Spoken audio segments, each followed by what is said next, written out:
Hello everyone and welcome back to my channel. If this is our first time meeting, my name is Ezra. I am a couples and portrait photographer currently based in Vancouver, British Columbia. Now today we're talking all about smoke bomb photography. If this is something you haven't heard of before or you're not familiar with it, take a look at these 3 photos I took this past year using different colored smoke bombs. Now today, in 5 easy steps, I'm going to share everything you need to know about how to shoot with smoke bombs for the first time. I'm going to share with you which smoke bombs I use, how to shoot with them, where to shoot with them, along with the instructions I share with models and photographers. And finally, I'll answer the 3 most commonly asked questions about smoke bombs. At the end of the video, I'll share 2 of my bonus tips along with that as well. Now the smoke bombs that I use are the Enola Guy WP-40s or wire pull 40s. They're considered the medium-sized smoke bombs, mostly found in military surplus stores, along with airsoft and paintball stores as well. If you're in Vancouver, I buy them from Camouflage, and I'll put a link in the description to where you can purchase them online as well. These are my preferred size smoke bombs because they last about 90 seconds. They give you a pretty impressive cloud of smoke, and for that reason, that's the ones that I like to use. Now when it comes to how to shoot with these smoke bombs, it's pretty simple. You're going to remove the cap off the end. You're going to notice that there is the wired trigger, which is this part right here. There's a temporary film along with a small black hole. This is where the smoke's going to come out of the smoke bomb.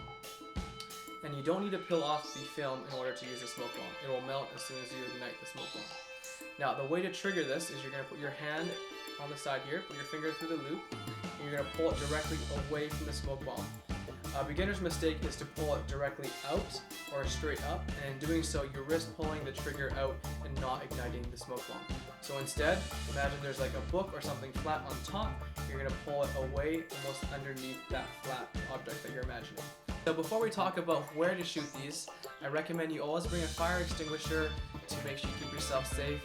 These do spark and they do get warm in your hand, so just be aware of that. That's completely normal, and obviously don't put it close to your face or your clothes because it will spark when you're lighting it. Now when it comes to locations, the best locations in my experience are anywhere that there is a natural wind shelter. So that could be a structural building, it could be a forest, it could be a gully, or even an abandoned tunnel. You basically want to find somewhere where the wind isn't able to pass through as easily and there's a bit of a shelter from the wind.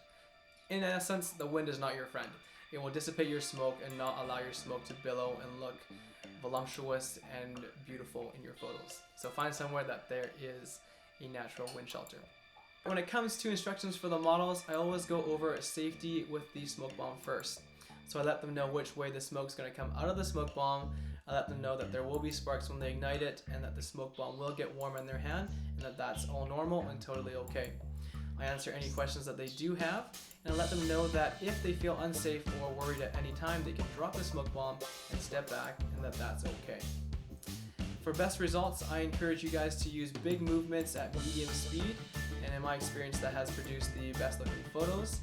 Big movements create a longer trail for the smoke to follow, and done at medium speed allows the smoke to billow and grow and to look more voluptuous in that trail, as opposed to moving faster and getting a more thin trail. Now I like to practice different movements with the models before we even ignite the smoke bomb, just so that we're on the same page. I practice painting a rainbow over your head, or holding the smoke bomb out to your side and spinning in a circle, just so that we're on the same page before we shoot. Right, when it comes to the instructions for the photographers, I encourage you to start by going over the safety of the smoke bombs with the models, like I shared earlier. That's just make sure that you're all on the same page and that they know you care about their safety, and it creates a better working environment. After that, I encourage you to adjust your camera a little bit. I usually will bump the f-stop up a little bit higher than I normally shoot at for a portrait, just to make sure that you capture everything in focus in case your camera is focusing on the smoke instead of the model. In addition to that, I shoot at continuous autofocus and will raise my shutter speed to at least 1/300 to make sure I capture everything. Be aware as well that when you're shooting, you may not know which direction the wind is, so you might have to adjust the angle you're shooting at and that's okay as well. Don't be afraid to ask your model to slow down or walk through the smoke. Sometimes they forget and they stand there and think that you want them to stay in the smoke, and those don't even really produce the best images, so make sure you're watching where your model is. Look out for them too. They might not be able to see any hazards or obstacles nearby because there's smoke around them as well. Alright, and now I'm going to answer the 3 most commonly asked questions about smoke bombs. The first one being, do they stain your clothes? And the answer to that is no. I've been shooting with smoke bombs just over 3 years now, and in my experience, as long as you don't have the smoke bomb pointed directly at your clothes, you're going to be okay. However, if the smoke bomb is pointed at your clothes or very close to the fabric, it will leave a dye residue and potentially burn the fabric. So to avoid that, keep the smoke bomb pointed away from you and away from your clothes, and you're going to be okay. The second most commonly asked question is, can you breathe? And the answer to that is yes, you can. Although it will feel like you're around a campfire, it's a little bit hazy, and it will smell like sulfur, you're going to be able to breathe. Some tips for that is just to make sure the smoke isn't blowing into your face. So if the wind's blowing in a certain direction, make sure the wind is not blowing directly into your face, and you're going to be okay to breathe for sure. The third most commonly asked question is, are they illegal? In my experience, they are not, but I don't know where you live, so check with the local authorities just to be sure. In addition to that, I do not recommend you shoot anywhere where there are children, lots of other people, animals, or public roadways. And roadways are a big one because you may not be aware of where the wind is going, and that could blow your massive cloud of smoke onto the roadway, creating a traffic hazard, and that's not what you want to do. Alright, as we come to the end of the video, I do have those 2 promised bonus tips for you. So the first one is to buy multiple smoke bombs. Now they are a little bit pricey, but if you buy multiples like 5 or 10 together at a time, oftentimes you're able to get a discount, which in the long term is a better bang for your buck.